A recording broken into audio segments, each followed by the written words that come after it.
Good evening. Our top story tonight. T. Higgins is expected to be franchise tagged by the Cincinnati Bengals.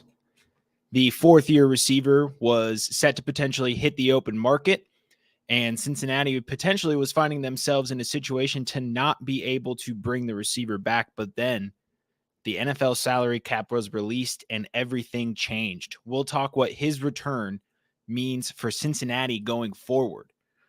We'll also talk about some franchise tag candidates across the league, some expected candidates, some unexpected candidates.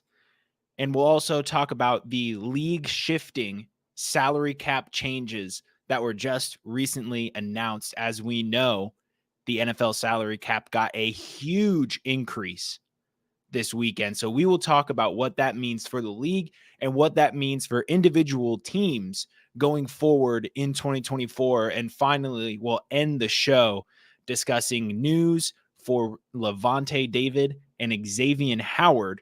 And that all starts now on Player Profiler today.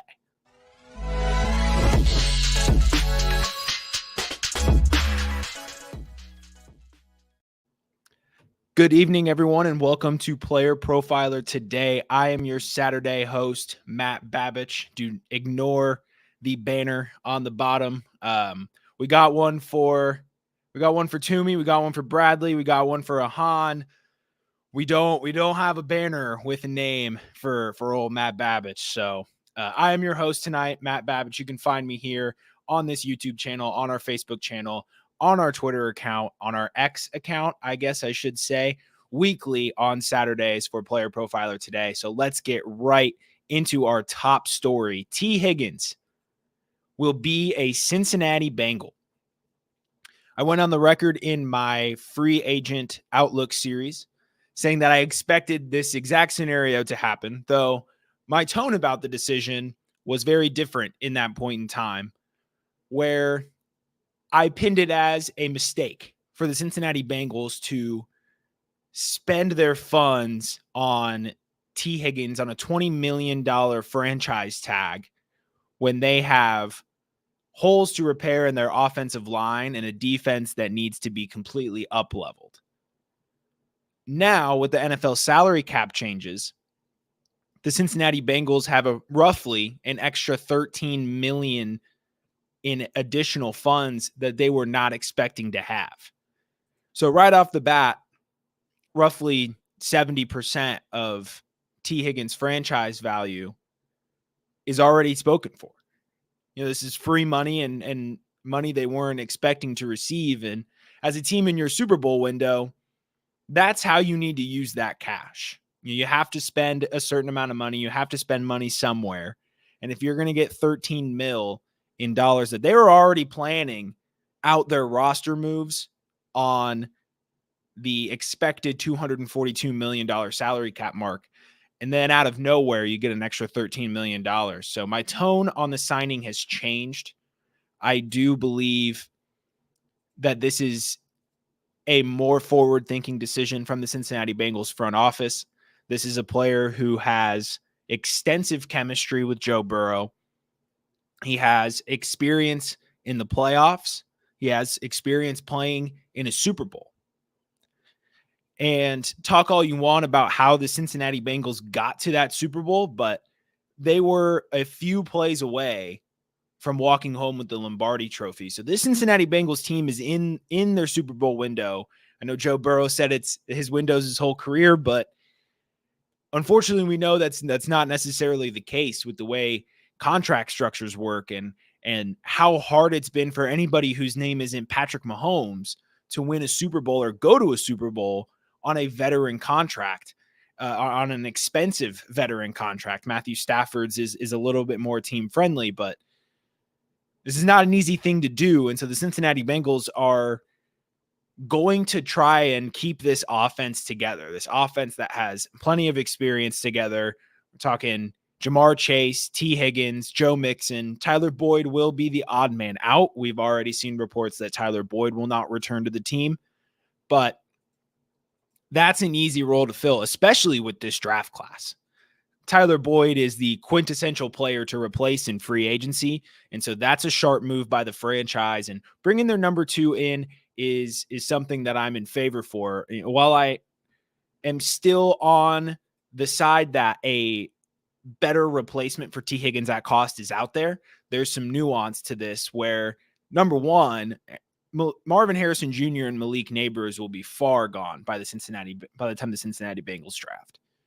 So your choice comes down to T. Higgins or potentially one of Rome Odunze and Troy Franklin.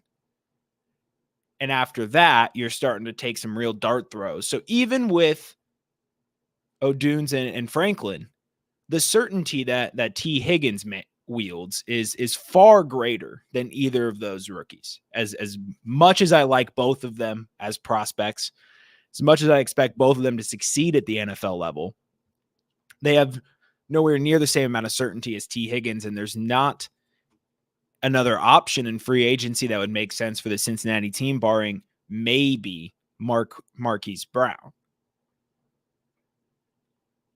So the only option for Cincinnati to maintain this offense and maintain their Super Bowl odds was to retain T. Higgins on the franchise tag. So this was their best move. This was their only move. But I want to go on the record saying that T. Higgins is not what this franchise needs. He's not a number 1. I know we heard a lot about how good T. Higgins would be if he were in Carolina or the number 1 option on an insert bad team here. And I'm not buying that either. He is a number 2 at best. Higgins has no seasons over 1,000 receiving yards, no seasons over 8 touchdowns. He has 1 season as a fantasy wide receiver 1. He struggles to separate. And the further we get from 2021, the more that season becomes an anomaly. Right now it's his saving grace because he showed his ceiling while Jamar Chase was in that offense. But it's 1 out of 4 years. His second highest finish in fantasy points per game was 13.1. That was wide receiver 26. And he's constantly propped up as a top 20 receiver. I don't necessarily see it. And so when you look at the data on PlayerProfiler.com, this starts becoming evidently clear. And if you want to go more into the weeds than just what's on the player profiles, Player Profiler has this amazing tool called the data analysis tool, and I'm going to kick it to the Podfather to tell you more about that. We'll be right back on Player Profiler today. All right, I want to take a moment today to talk to you about data analysis. The data analysis tool, we listen to the users. What do you want? What do you need? And we made it happen. We added popular reports like a fantasy scoring report, air yards report. And if you want to create a new report, but you don't necessarily want to look through every field, we have quick results. Hey, show me the most popular passing data. Show me the most popular rushing data, fantasy data. Done. And the thing just is much faster than it's ever been. And the report builder got a lot easier. I mean, check this out. We break it down into offense, defense. Show me just fantasy data elements. And then when you get results, hey, show me by draft year. Let's take a look at just certain players that played a certain number of snaps or a certain number of games last year. This is the tool that so many of you have been asking for, plus a bunch of dream features that Billy wanted and Cody wanted and I wanted and Dario wanted. So go to the fantasy tools section, click on data analysis, or go to playerprofiler.com/data-analysis. We are back with Player Profiler today. I'm your host, Matt Babich. Go to playerprofiler.com/data-analysis. It is truly an incredible tool. I use it nearly every day here. Now, we talked about T. Higgins. Let's move on to some other franchise tag candidates across the league. We'll start in Jacksonville, where there's a lot of buzz right now about what's going to happen with Calvin Ridley. And what's not being talked about is the fact that Josh Allen is going to get this team's franchise tag. So this has been stated back in January, I believe, first by PFF, but I could be wrong there, so apologies if I am. But this was first reported that the organization is ready to retain Josh Allen at whatever cost.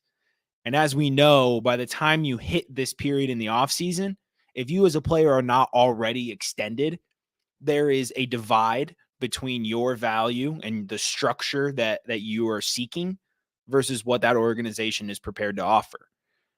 And these negotiations don't happen overnight. They occur over months and months and months. And we've seen this now time and time again, where the team is not willing to risk these contracts turning sour and having somebody walk away. So when they have a right to franchise tag a given player, they're going to do that because that gives them the security of not losing the player, gives them time to sort out that extension. But even if they sign an extension, they still use the franchise tag, and teams are only allowed to use one franchise tag. So this disqualifies Calvin Ridley from being retained via the franchise tag. The other piece to Calvin Ridley returning to Jacksonville is the fact that they owe the Atlanta Falcons a second-round pick in this year's draft if they sign Calvin Ridley. So effectively, Calvin Ridley will be signing for a $20 million contract, a near $20 million contract, with the opportunity cost of drafting somebody in the second round of the draft. That's too expensive. So any report that says the Jacksonville Jaguars are going to bring back Calvin Ridley is not one that I'm willing to buy. It doesn't make sense for this team to bring back Calvin Ridley. Their passing offense was fine without him. Christian Kirk was the better receiver when they were both healthy. This team doesn't need Calvin Ridley, and they're not going to bring Calvin Ridley back. They only have $30 million to spend. It's not a lot when you need to retain Josh Allen and spend at other premium positions. This is still a degraded offensive line. They can't protect Trevor Lawrence. The defense is porous. This team has so many other problems than Calvin Ridley. But thankfully, pass rusher is not going to be one of them because Josh Allen is going to remain a Jaguar. Moving on to the Tampa Bay Buccaneers, who step into an interesting situation where they have 3 premium positions entering free agency. And obviously, they can only keep one of them via franchise tag. So we have Mike Evans, we have Baker Mayfield, and we have safety Antoine Winfield. Now, the thing is, Mike Evans is a 31-year-old wide receiver veteran. Baker is a journeyman quarterback who still hasn't proven excellence to be in an elite contract here. So it leaves Antoine Winfield as truly the only option, the only reasonable option to retain in free agency. Levante David, even at 4 premium positions hitting free agency. Levante David, being a 34-year-old veteran, is certainly not one you're going to franchise tag. So Antoine Winfield is expected to be franchise tagged by the Tampa Bay Buccaneers while they work out a long-term extension potentially with their elite starting safety. That's a position they need to retain. The Tampa Bay Buccaneers defense, the ability to stifle the offense, the likes of the Philadelphia Eagles, and compete with the Detroit Lions, that's a core that needs to be protected. And Antoine Winfield is one of the biggest pieces to that defense. It's one of the biggest pieces to a Super Bowl winning defense. That's a piece you want to keep around for as long as possible. Now, what does this mean for Baker Mayfield and Mike Evans? Well, Mike Evans, by the day, it starts getting more unlikely that he returns to Tampa Bay. We have not heard a lot of buzz saying that Mike Evans is going to remain a Tampa Bay Buccaneer. We have heard buzz saying that Mike Evans may be going to other teams. And so the closer we get to the new league year and free agency opening, we're about a half month away, 0.75 months away from free agency opening. And we have heard very, very little rumors that Mike Evans is going to remain a Buccaneer. So at the end of the day, I still think it gets done and they bring him back, him and Baker back. When Tampa Bay really sits down and looks at their options. You're a team that won the worst division in NFL football. You managed to win a playoff game. You nearly managed to go to the NFC Championship game. Where do you go if you don't have Baker and Mike Evans? What do you do? You better get Kirk Cousins. That's not going to happen, but what else are you going to, who else are you going to throw in a quarterback if it's not Baker Mayfield? And I love Chris Godwin. But he alone cannot carry this Tampa Bay receiving game. They are so good because they're together. I'm not saying either one of them are dependent on having the other there, but their skill set complement each other in such a way that it makes this offense so tough to stop. So the Tampa Bay Buccaneers' only option is to do whatever it takes to bring back both of those players. We'll talk a little bit more about the Tampa Bay Buccaneers in the next segment. We won't give away too much there, but we'll talk about Carolina, who will likely be franchise tagging Brian Burns.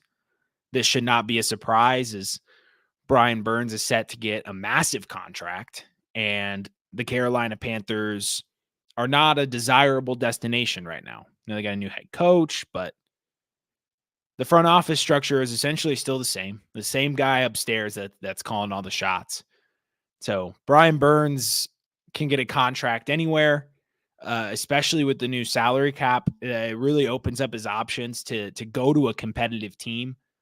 We'll talk about some of the teams that are competitive and also sitting pretty in cap space right now. There's a good amount of them, and I'm sure one of them would be extremely interested in signing Brian Burns and giving him the bag. But Carolina has to retain some pieces.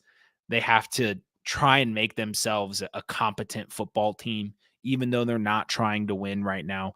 They don't have their 2024 first-round pick. They're going to suck no matter what.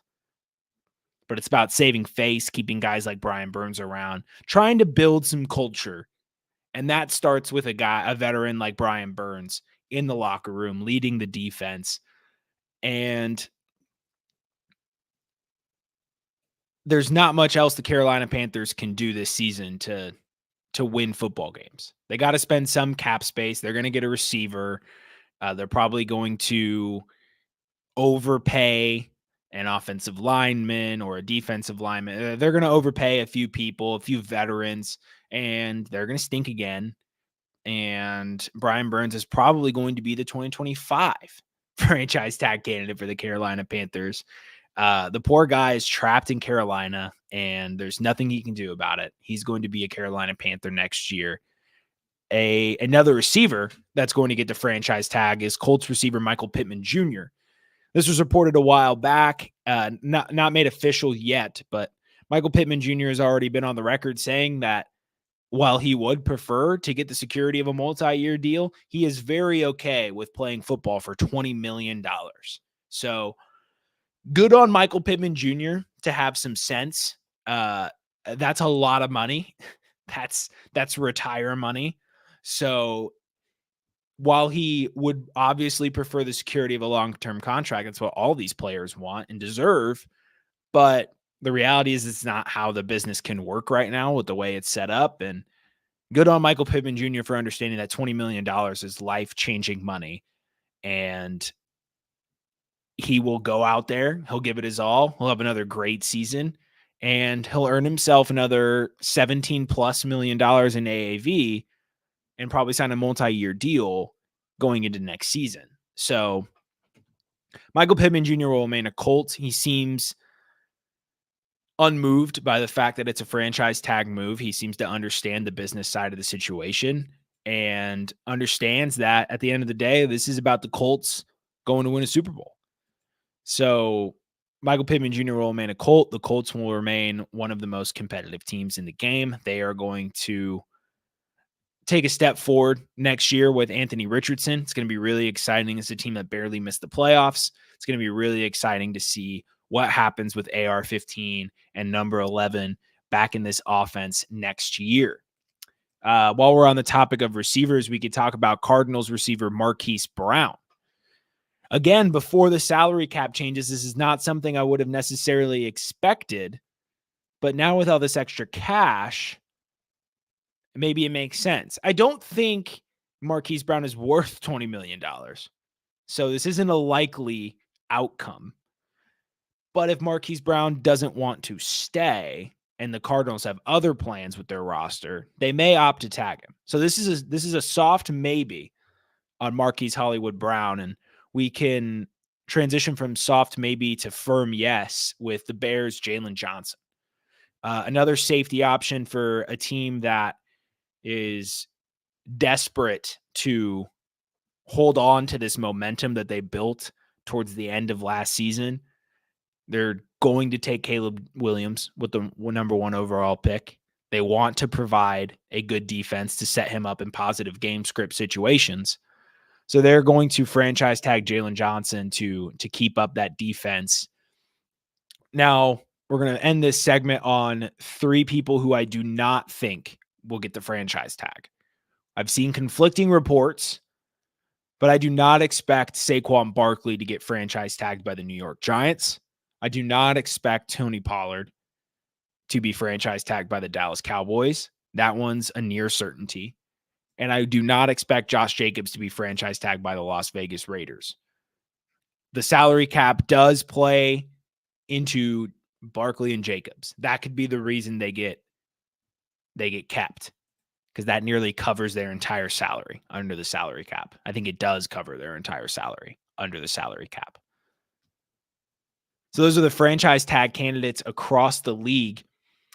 Now, we're 21 minutes in. We will end the show talking about the NFL salary cap. So it increased to $255 million per team in 2024. This is a $30 million increase. This is nearly unprecedented. Nearly, if not the largest increase in salary cap we've ever seen. And the projection was around $242 million. It's an extra $13 million that came out of nowhere.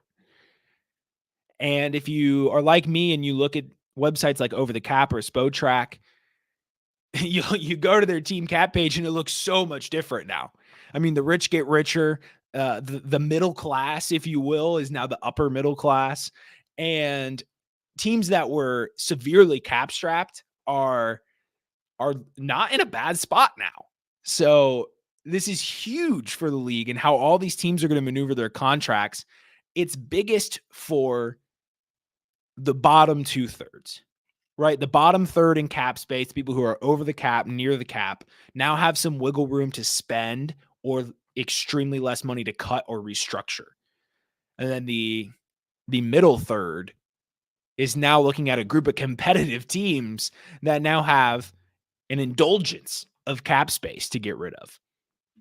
So I'm going to, in a second, I'm going to pull up Spotrac and we'll walk through these teams. But as to why this increase happened, no, it wasn't Taylor Swift necessarily. She probably had something to do with it. But per Kevin Patra, this is, quote, partially the result of full repayment of all amounts advanced by clubs and deferred by the players during the COVID-19 pandemic, as well as significant new media deals coinciding with recent regular season and playoff expansion, end quote. So new media deals playing into the equation, as well as some loans that were created during the COVID-19 era that have now been repaid, and essentially all the money that had to be moved around and juggled during the COVID-19 pandemic, all the things that had to be done to put the 2020 season on have now been fully realized, and everything's essentially coming out even in the books. So we're finally kind of over the COVID-19 pandemic, reportedly, from the NFL's perspective in terms of the monetary moves that they had to make to make that season happen. So, and further, almost forgot this piece. There's an expected $74 million per club being added for things like player incentives. So let that sink in. $74 million per club. That's a lot of money, and player incentives have become a big part of these contracts. And now they can start throwing dollars at people for having really good seasons, lowering the dead cap and the cap requirement or the cap allocation that these players are taking. And so this is a big move for the league, and we will pull up Spotrac to talk about some individual teams.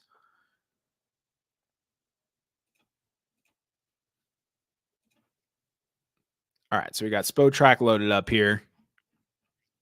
And then we're going to start at the bottom. First of all, we talked about how much cap all these teams got. New Orleans and Buffalo still $30+ million over the cap. That's pretty incredible. That is pretty incredible. The Chargers now, this is pretty significant. They're only $20 million over the cap. They were originally sitting somewhere near $44 million by the time the league year ended.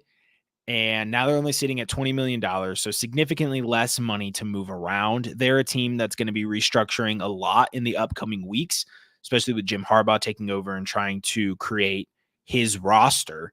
The Dallas Cowboys are now only $3 million over the cap. This is going to be extremely easy to shuffle around. They're essentially already under. This is going to be really quick for them to maneuver, and it'll likely even give them some wiggle room to sign some veterans and try and piece together this team that fell short of making noise in the playoffs, let alone a Super Bowl appearance. Then we go to some of these teams in the middle here. We have the Jets with $20 million to spend. They're going to be looking to add another receiver to the mix. They have one of the best defenses in the NFL. Most of their spending needs to be done on the offensive end. They now get a lot of wiggle room now and can even restructure some of Aaron Rodgers' contract again to save up some space there. So the New York Jets are going to be making some significant strides in terms of their roster construction this year. They have the money to do that. And right above them, the two-time straight Super Bowl champs, Kansas City Chiefs, have over 28 million, in cap space to work with. It's a lot of cap space for a team like Kansas City, who is young at a lot of premium positions, and they already have some veterans locked up. Chris Jones is going to be coming back to this team. I mean, they're obviously the odds-on favorite next year to win the Super Bowl again, and now they have a ton of money to figure out how to retool some of these positions that they don't feel like they can draft their way out of. The Jacksonville Jaguars have $30 million in cap space. A significant amount of that is going to go to Josh Allen's contract. But the important thing is they now have some wiggle room outside of that contract to spend on O-line and other pieces in their defense that they need to shore up. So that's a significant boost for the Jacksonville Jaguars. I know the theme is a significant boost for everybody, but in some of these positions, it matters a lot more. Like the Philadelphia Eagles having $32 million to spend is really big. Their holes showed up a lot last year. So did the wear and tear from the season that the going to the Super Bowl took out on them. They got exposed in a lot of areas, but they're still young at premium positions. And having $32 million to add around Jalen Hurts' veteran QB contract is going to be significant. And then you have the teams like the Atlanta Falcons and the Minnesota Vikings. Minnesota Vikings now have $41 million in the books.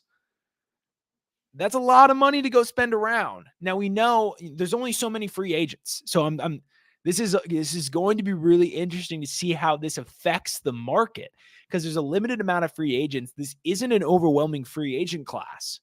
And now all of these teams have a surplus of money. So we're going to see that Christian Kirk, that Nelson Aguilar, these ridiculous contracts because these teams have to spend this money somewhere.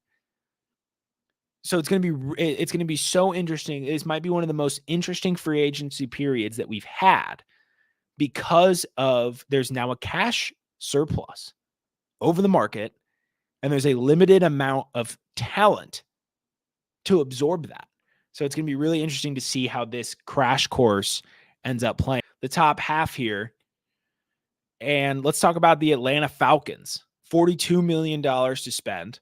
They had a stifling defense, an incredible secondary with talented pass rushers. And they have the tools on the outside on offense. They have the tools in the backfield. They don't have a quarterback. So the Atlanta Falcons now with $42 million, if they make some smart moves, I'm willing to take Atlanta Falcons futures to win the NFC South. Because in terms of rosters and age and production, we have passing ships with the Tampa Bay Buccaneers and the Atlanta Falcons. One roster getting older, getting less productive. One getting new coaches, new quarterback, ascending, cheap at premium positions. They have the ability to spend on more offensive line, more linebackers. I don't know. Whatever they need, they have the money to cover it. We have teams that were heavy competitors that now have $50+ million in cap space. The Bengals are cash flooded. The Lions, $66 million, and a team that nearly went to the Super Bowl. $74 million for a team that went to the playoffs and is one of the younger teams in the league. They have their offense nearly set. They're going to sign Tony Pollard in free agency. Spoiler alert. They have their offense set. They have a good defense. They have $74 million to figure out who to throw at people. The Colts have nearly $80 million. Bears, 82. Titans, 85. Patriots, 86. Commanders, $96 million in cap space. Now, here's where the interesting part is. How are the Commanders going to spend $96 million, right? They can't. They can't just spend all of it. But they have to spend some of it. A team must spend at least 89% of the salary cap over a 4-year period or be forced to pay the difference to those players rostered over that 4-year span. So if Washington doesn't spend enough money to hit that 89% threshold this season, they then have to forfeit the difference, whatever they didn't spend, and divvy that up amongst the players that were in their roster beforehand. So New England, Tennessee, Chicago, even Indy, Houston, Washington especially, are going to be in a position where they're probably going to overpay somebody. Each of those teams are going to overpay somebody because they simply have to spend money, and there's only so much money they can spend on given people. They're only going to make roster additions that make sense. They're not going to sign somebody just because they have cash space available. So how does that balance work out? They overpay the person that they're paying to come on the roster, and they just, they take on some bad contracts. That's what you have to do in this league. And then when you're in trouble, you restructure them. You get it to work. So these teams are going to make it work, but having a ton of cap space isn't the coolest thing in the world. There's only so many people you can sign, and they're going to go to other places. So it's nice to have that, but it's nicer when you're a team like Detroit that doesn't have a lot of holes to fill, and not when you're a team like New England or Washington that's really far away from competing. So I'll end the show on this. We're talking about cap space. We're talking about free agency. I want you in the comments below. We'll respond to each of them. Tell me who your number one signing is for free agency. For example, I think Tony Pollard is going to unlock this Houston Texans run game, and Tony Pollard to Houston is my free agent signing of the year. Let's hear yours in the chat.